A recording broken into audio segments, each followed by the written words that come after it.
I'd like to bring up some very special guests to tell you a little something about this year's Hero Mental Health Award.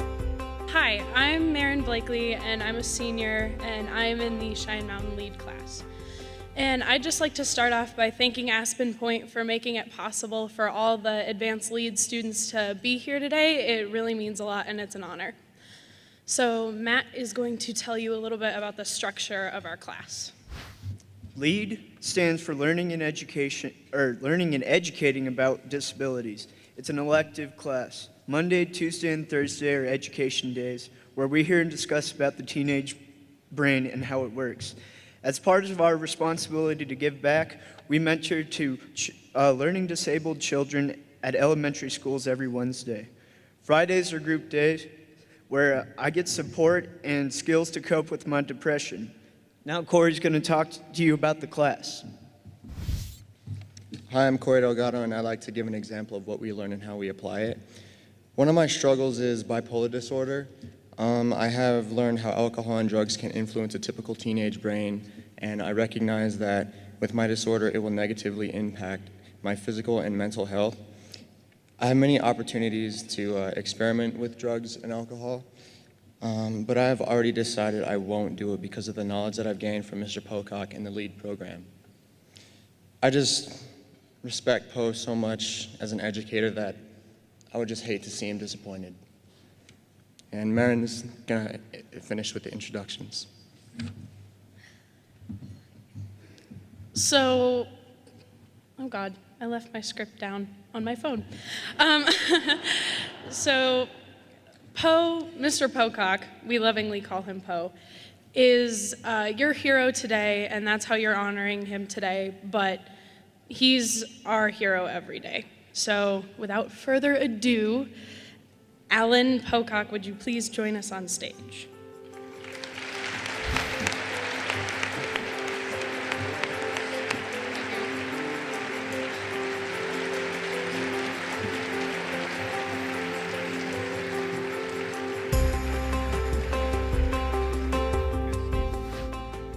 I'd like to thank AspenPointe for recognizing me. Also, a special thanks to Camille Blakely for her nomination for me, Sally Howes and the LEAD Foundation for supporting me, and District 12 for not being afraid to take a chance when they knew something was better than what we were doing for kids.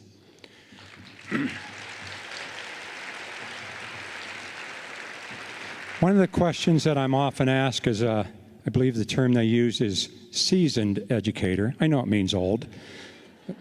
If they ask me, are kids smarter today than they were 20 years ago? I don't know, but I know it's harder to be a teen today than it was 20 years, 30 years, 40 years ago. When I was a teenager, there were two things you could get in trouble with: alcohol and sex, and if you were real lucky, maybe both of them the same night. Today, there are more designer drugs than designer clothes. In a back pocket, a kid has the ability to search, look at, review, read anything they care to. With the push of a send button, a kid's reputation can be destroyed before he gets to school in the morning, or the other kids could be destroyed. Classmates have the ability to flatter or to ruin another kid. Teachers expect more in less time. All this technology and all this academic pressure, there's some expediency that results from that. According to the National Institute of Mental Health, on any given day in our high schools, 25% of the kids present symptoms that are consistent with depression. In a school of 1,000, that's 250 kids that are walking through those halls hoping that the educators will recognize and assist them. Not too many years ago, educators were a little afraid to talk about mental health or mental illness. That's a job for the mental health providers, not a school job. Lately, the conversation has changed, and it's much more friendly now to talk about. I know from experience that a kid's more willing to forgive you if you try and fail than if you fail to try. The teen brain is an amazing device. I don't know that amazing is the right word. It's neurologically, it's amazingly clumsy. It's amazingly inefficient. It's amazingly counterintuitive. It's wired backwards. Everything about a teenager is based on emotions, and the part of the brain that's really responsible for judgment, decision-making, and the good stuff doesn't end up coming in until they're in their 20s. There's more construction in a teenage brain than I-25 in Woodman Valley. The good news is the teenage brain will someday be done. The teenage brain is more susceptible to addiction and alcohol abuse than at any other time in its development. It's also more resistive to treatment. I've always found it curious how educators are pretty comfortable when it comes to organs that are diseased or ill, like lung, kidneys, heart, liver.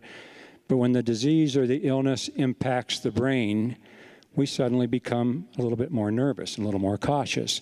What if we say something wrong and the kid goes off the deep end because of something we said?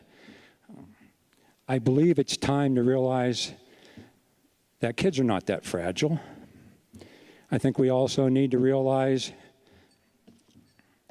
that when they're assisted with programs like AspenPointe, mental health first aid, other resources in the community, when we marshal our resources, they have a better shot.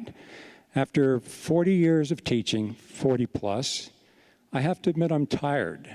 I'm tired of getting up in the morning. I'm tired of 3-minute oatmeal while I pack my lunch. I'm tired of the 30-minute drive to Cheyenne Mountain High School. But when I walk in the halls and I hear some kid yell, "Yo, Po, what's up?"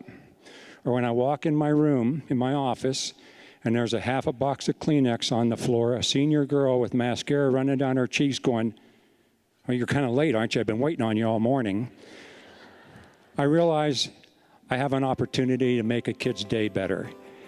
And if we all marshal our resources together, not only can we make a kid's day better, and not only can we save a kid's day, I believe we can save a kid's life. As a father, I'm very proud to be able to stand in front of the room with my daughter in the audience. I'm also very proud that the kids that are my hero, the current and the former lead students, are here to share this with me. Thank you very much.